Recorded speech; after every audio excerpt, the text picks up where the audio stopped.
Martin Lindstrom, Biyoloji, 3. bölüm. Ondakinden ben de istiyorum. Aynen nöronlar iş başında.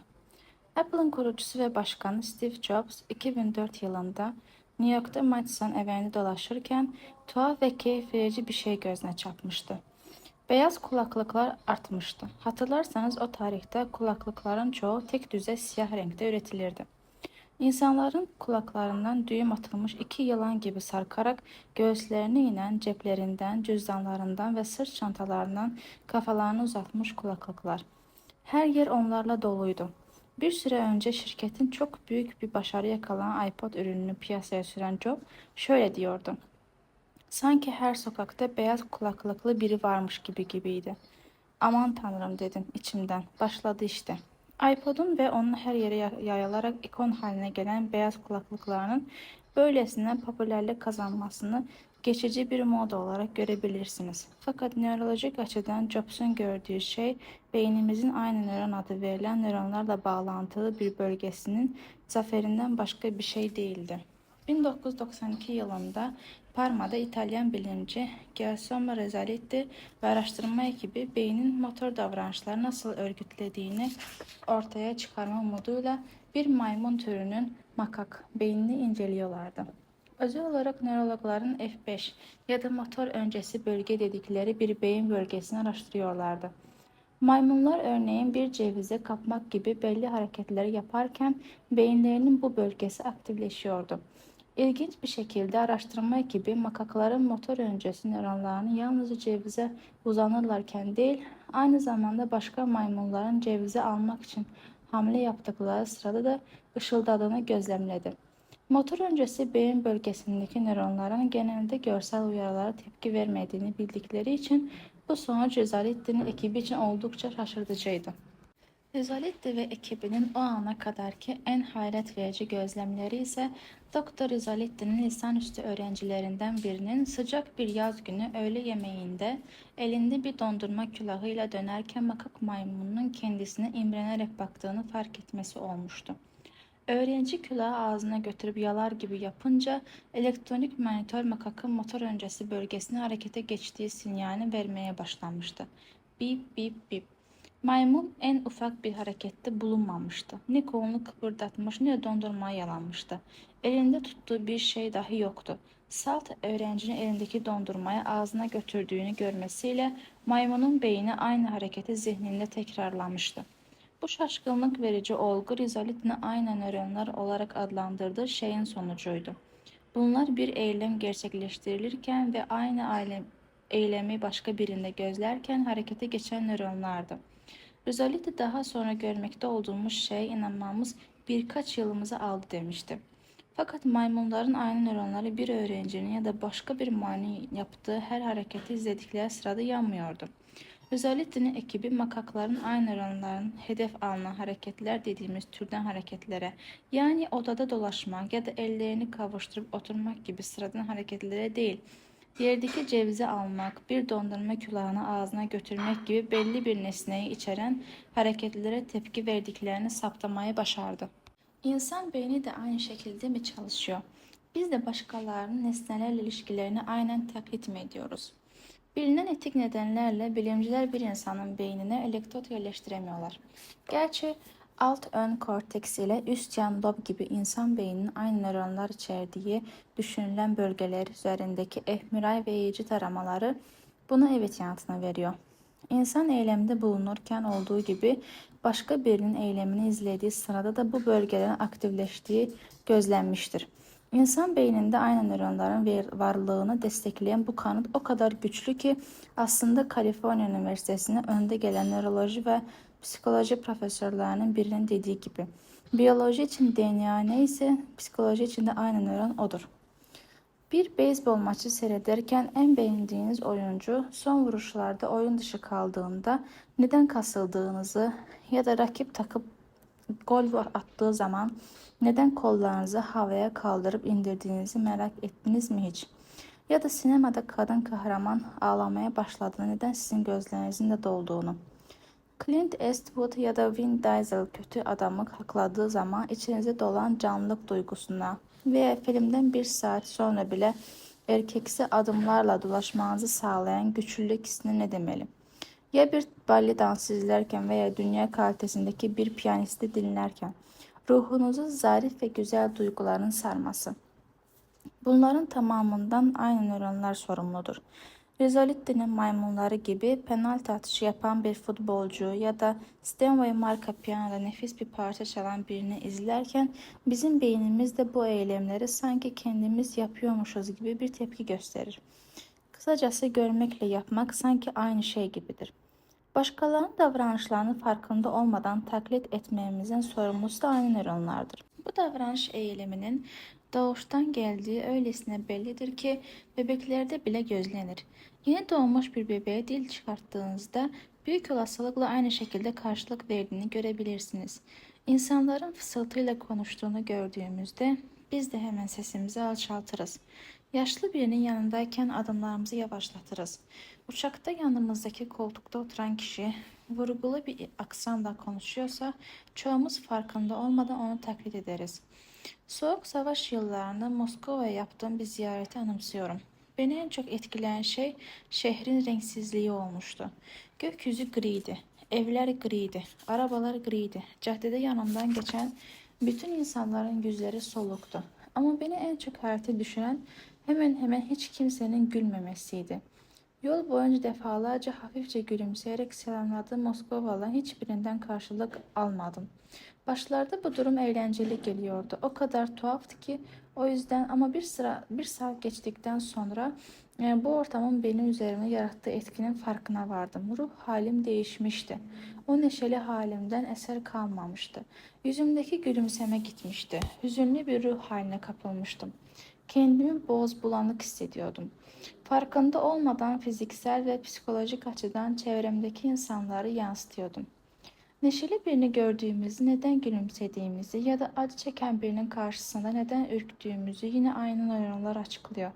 Acı çeken insanları izleyen deneklerde beyin taraması yapan bilimci Tanya Singer, deneklerin beyinlerinin acıyla bağlantılı bölgelerinde frontoinsular ve ön cingula kortekslere dahil canlanma olduğunu saptadı.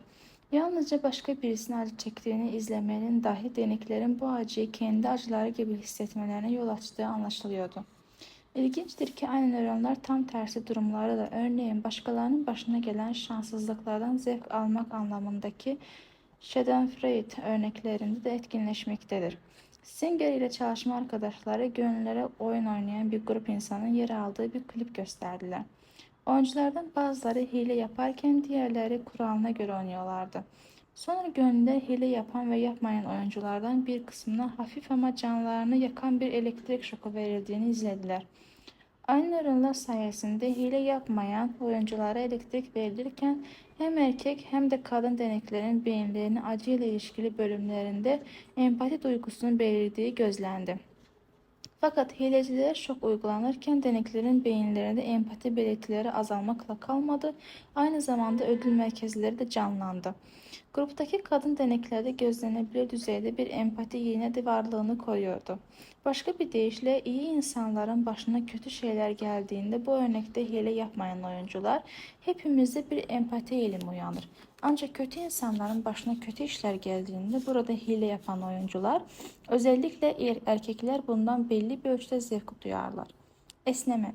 Şu anda esniyor musunuz ya da esneme işaretleri görülmeye başladı mı? Ben esniyorum ama bu sıkıldığım ya da beyin hakkında yazı yazmaktan bıkıp yorulduğum için değil. Esneme sözcüğünü buraya yazdığım için oluyor. Görüyorsunuz ki aynı nöronlar yalnızca başkalarının davranışları gözlerken aktifleşmiyor. Bir insanın davranışını aktaran bir yazıyı okurken bile harekete geçebiliyor. Geçenlerde bir ucula araştırma ekibi denekler şeftali ısırma, kalem tutma gibi bir dizi hareketi anlatan bir yazıyı okurken onların beyin taramasını yaptı. Ekip daha sonra aynı iki basit hareketin yer aldığı bir video izleyen aynı deneklerin beyinlerinde aynı korteks bölgelerinin aktifleştiğini saptadı. Tahtadaki tebeşir gıcırdısı, sıkılan bir limon, tüylü dev bir karadol örümceği. Sözcüklerini yazdığımda bile büyük olasılıkla bunları okurken tüyleriniz ürperir, ağzınız sulanır ya da irkilirsiniz. Bu durum ayna nöronların harekete geçmesi demektir. Endeavor'ın yöneticileri bir gün bana yeni bir şampuan için yaptıkları bir odak grubu çalışması sırasında ne zaman kaşıma ve kaşıntı lafı geçse her seferinde tüketicilerin kafalarını kaşımaya başladıklarını fark ettiklerini anlatmıştı. fMRI araştırmasının sonuçlarına göre kitap okurken bu uzman hücreler kitaptaki karakterin yaptıklarını aynen biz yapıyormuşuz gibi tepki veriyorlar. Kısacası bir insanın yaptığı şeyi gözlediğimiz ya da okuduğumuz sırada biz de zihnimizden aynısını yapıyoruz. Merdivenlerden aşağı kafa üstü yuvarlanıp düştüğümü gördüğünüzde aynı nöronlar hemen canlanır ve benim kadar sakar olmasanız bile benim hissettiğim duyguyu aynen siz de tadarsınız. Bu aynen nöronlar başkalarını taklit etmemizi yol açmakla kalmaz, insandaki empati duygusunun sorumlusu da onlardır. Ayna nöronlar beynimizin limbik sistemine veya duygu bölgesine kendimizi başkalarının duygu ve tepkilerine uyarlamamızı sağlayan bölge. Sinyal yollayarak başkasının yerinde olma ya da örneğimizdeki gibi yuvarlanıp düşme duygusunu tanımamızı sağlarlar. Steve Jobs'un New York sokaklarında dolaşmaya çıktığı gün gözlemlediği olay ayna nöronların bize her gün yaşattığı ve satın alma nedenlerimiz üzerindeki etkisini gösteren güzel bir örnektir. Maymunların insanüstü öğrencisinin hareketini kafalarının içinde taklit etmesini nasıl sağlayan aynı nöronlar, aynı şekilde biz insanların da başkalarının satın alma davranışlarını taklit etmemizi sağlıyorlar. Bu yüzden birisinin kulağında sıra dışı bir kulaklık gördüğümüzde aynı nöronlar aynı havalı aksesuara bizimle sahip olma arzumuzu tetikliyor. Ama bu kadar da kalmıyor, basit bir arzunun ötesine daha derinlere gidiyor. Bu olayın nasıl gerçekleştiğini görmek için gelin bir mağazaya gidelim. Varsayalım ki Gap mağazasının vitrini önünden geçmekte olan bir kadınsınız. Üzerinde mükemmel aşındırılmış, bedenini saran son moda bir blue jean, sade bir beyaz yazlık bluz ve kırmızı bir bandana bulunan düzgün vücutlu bir mankene gözünüz takıldı. Durdunuz. Harika görünüyor, fidan gibi. Seksi, kendinden emin, havalı ve çekici. Bilinçaltınızdan evlendikten sonra birkaç kilo aldığınızı bildiğiniz halde şöyle bir düşünce geçer. Bu giysileri giyersem ben de onun gibi görünebilirim. Onun gibi olabilirim. Ondaki delilik, dünyaya aldırmayan genç havası bende de olur. En azından bilincinde olsanız da olmasanız da beyniniz böyle söyler. Bundan sonraki adımınız kredi kartı elinizde Gap mağazasının kapısından girmek ve 15 dakika geçmeden koltuğunuzun altında blue jean, bluz ve bandana ile çıkmak olur. Aslında satın aldığınız şey bir imaj ya da bir tutumdur ya da her ikisi birden ya da Best Buy'ı tercih eden bekar bir erkek olduğunuzu varsayalım. 52 ekran HD televizyonları taradıktan sonra Nintendo Wii'de Guitar Hero 3 Rock Efsaneleri adlı yeni bir popüler oyun denemek istediniz. Bu alet boynunuza astığınız bir plastik gitarı, Cream'in Sunshine of Your Love, Pearl Jam'in Even Flow, Stones'un Paint It Black gibi şarkılarının eşliğinde çalma olanağı veriyor. Hep bir rock yıldızı olmak istemiştiniz. Evdeki 30 yıllık Fender gitarınız iyice toz tutmuştur artık. İşte size pek adil görünmese de fantezinize kısa yoldan ulaşma şansı. Yalnızca bir oyun olsa bile bir Jagger, bir Clapton ve Eddie Vedder olma duygusunu yaşatacağı kesin. Bu durumda sonunda o oyunu satın alma sürpriz olmayacak. Alışverişe çıkan kadına beyni nasıl ona Gap mağazasının mankenine benzeme duygusunu yaşattıysa aynı şekilde bu adamın beyni de ona rock'n'roll hayallerini yaşamasını söyledi. Her iki örnekte de aynı nöronlar mantıklı düşünmeye baskın çıkarak bilinçsizce önlerine konanı taklit etme ve satın alma yolunu seçmelerine neden oldu. Aynı nöronların tüketiciler olarak üzerimizdeki işleyişi böyledir. Başka insanların davranışlarını alışveriş deneyimimizi nasıl etkilediği ve sonunda verdiğimiz satın alma kararına nasıl etki ettiği üzerinde biraz düşünelim. Gülümsemeyi alalım örneğin. Geçenlerde iki araştırmacı neşe ve mutluluğun alışverişe gelen insanları nasıl etkilediğini inceleyen bir gülümseme testi gerçekleştirdi. Araştırmacılar 55 gönüllüden hayali bir seyahat acentasının kapısından içeri adım attıklarını hayal etmelerini istediler. İçeride konuşabilecekleri 3 kişi vardı. Gülümseyen bir kadın, keyifsiz görünen bir kadın ve tamamen bezgin duran bir kadın. En olumlu hayalinde deneyimi yaşadıklarını söyleyen hangi gönüller oldu sizce? Gülümseyen kadınla görüşen denekler diye tahmin yürüttünüz değil mi? Araştırma gülümseyen bir yüzün gülümsemeyen bir yüze oranla karşısındaki kişi için daha büyük bir neşe kaynağı olduğunu ve aynı zamanda genelde yapılan işe yönelik çok daha pozitif bir yaklaşım ürettiğini ortaya çıkardı. Dahası da var. Gülümseyen görevliyle görüştüğünü hayal eden gönüllüler bu firmaya başkalarına tavsiye etmeye daha istekli göründüler. Duke Üniversitesi araştırmacılarına göre sadece gülümseyen insanlara çekilmekle kalmıyoruz, onların adlarını da hatırlama eğiliminde oluyoruz. 2008 tarihli bir fMRI araştırmasında Takashi Tsuchiura ve Roberto Zeta adlı profesörler deneklere ardından adlarını söyleyerek gülümseyen ve gülümsemeyen insanların isimlerini gösterdiler. Sonuçlar deneklerin orbitofrontal kortekslerinin beynin ödül işlemekle bağlı bölgesi gülümseyen insanların adlarını öğrenir ve hatırlarken daha aktif olduğunu ortaya koydu. Olumlu sosyal işaretlere duyarlıyız diyor Cabazi. Bize iyi davranan insanları kendileriyle gelecekte ilişkimiz olabilir diye hatırlamak isteriz. Aynı nöronlar internette gördüğümüz şeylere tepki veriyorlar.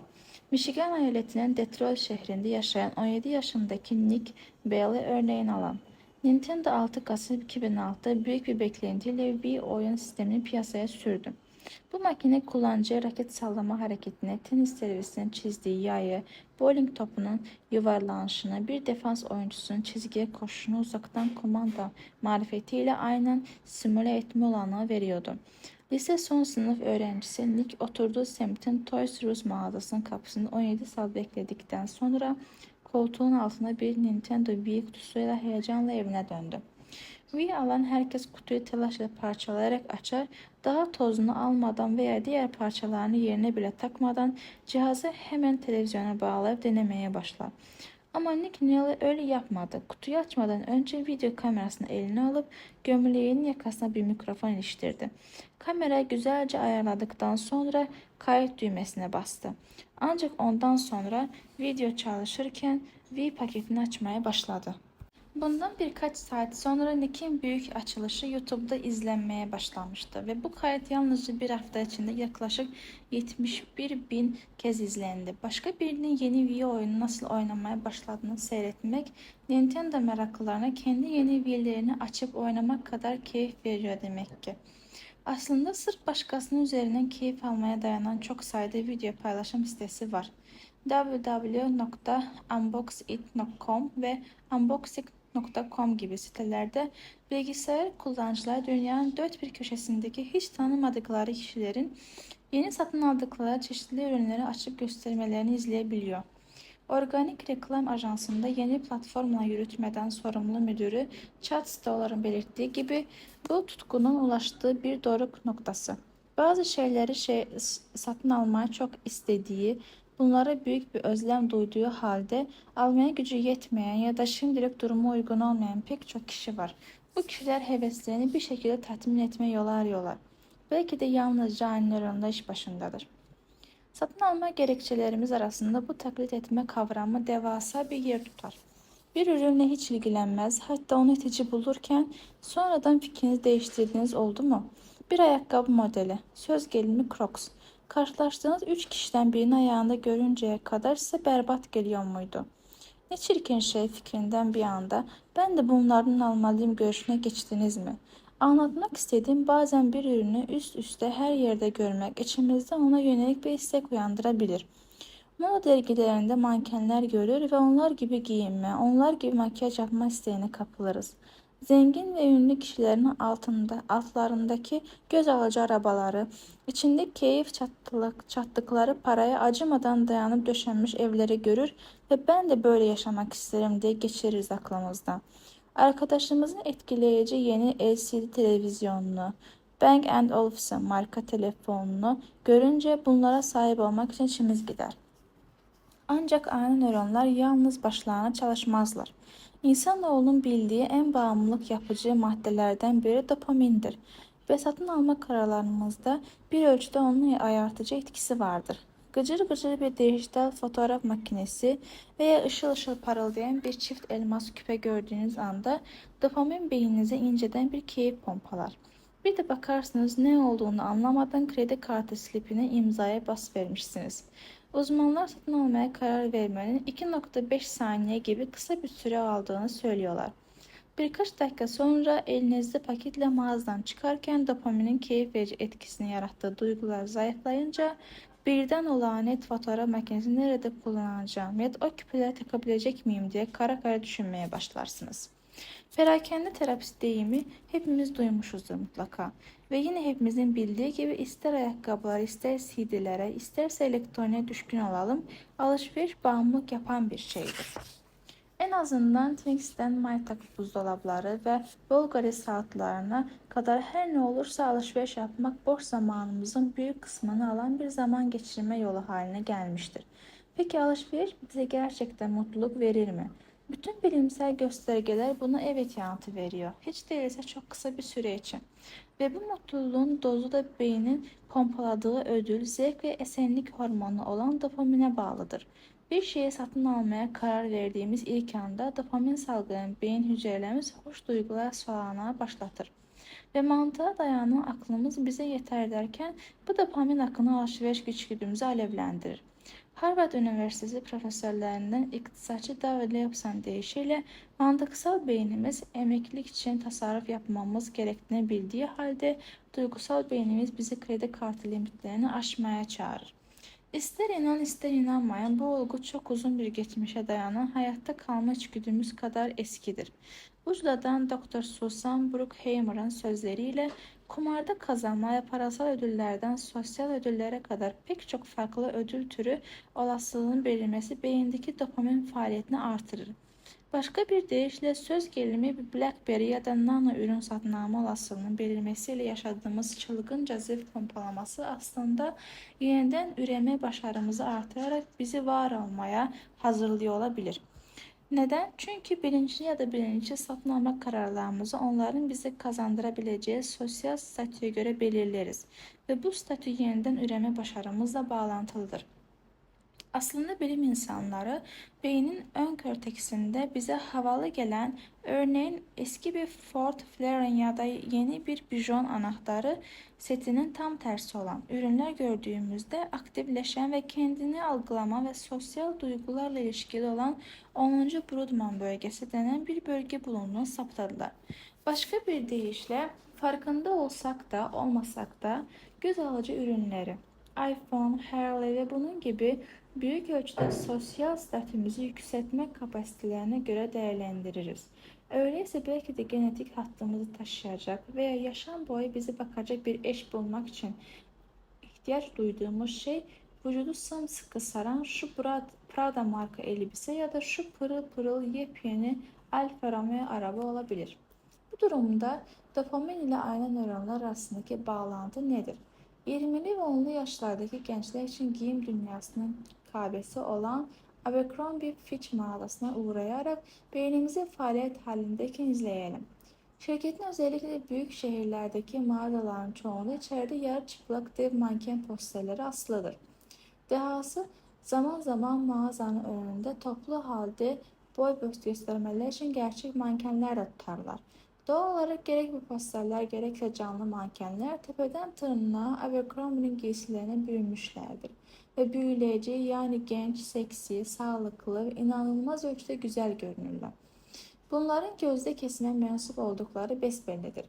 Abercrombie'nin 5. caddedeki mağazasından yoldan geçenlerin yüzlercesi olmasa bile en az onlarcası mankenleri görünce durup çevrelerini dolanmaya başlarlar.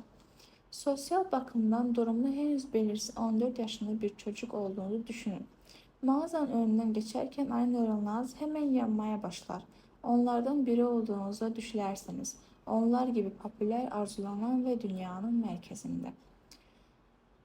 Ardından kendinize tutamayıp mağazaya girersiniz. İçerisi karanlık ve gürültülü bir gece kulübünü andırır. Çalışanlar tıpkı billboardlardaki modeller ve dışarıda kaldırımın kenarında duran mankenler gibi kıvrak, güzel vücutlu ve hoş görünümlüdür.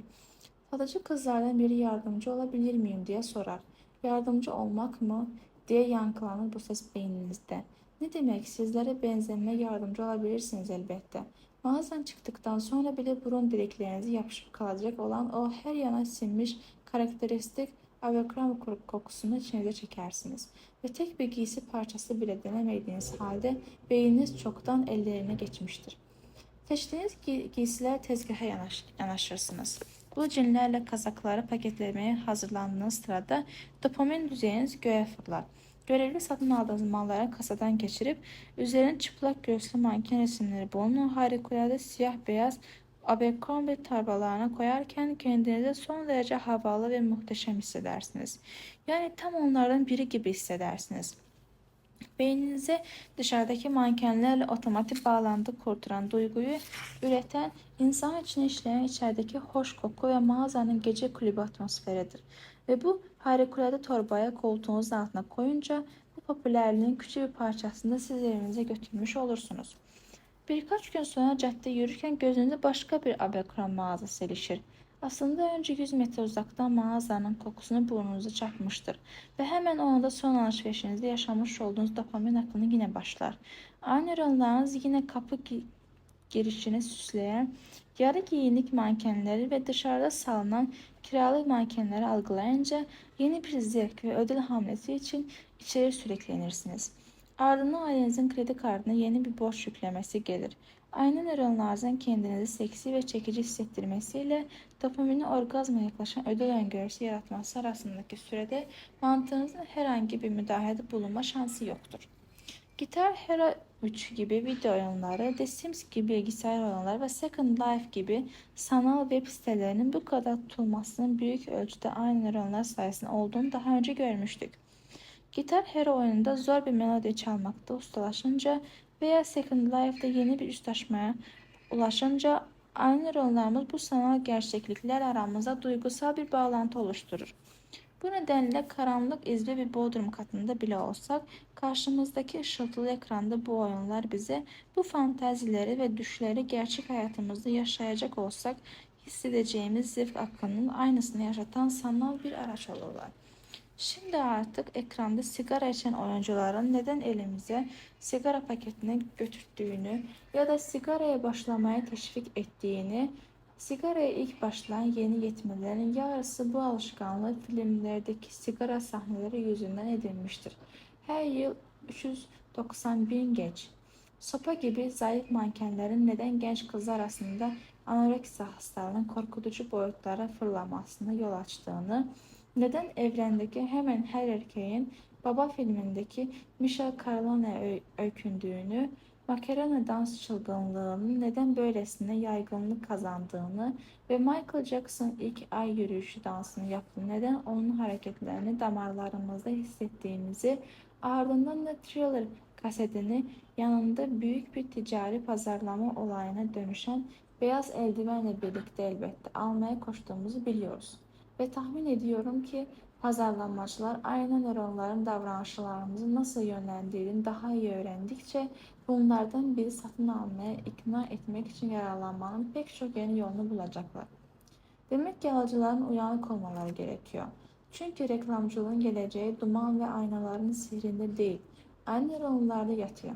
Ve bu nöronların bizim sadakatimizi, zihinlerimizi, cüzdanlarımızı, biyolojimizi yönlendirme bakımından pazarlamacıların fark edebildiğinin daha güçlü olduğu kendisi kanıtlayacaktır. Nasıl? Bunu anlamak için önce Atlantik'i aşıp Orta İngiltere'deki bir üniversite şehrinin beyin tarama laboratuvarına yolculuk yapalım.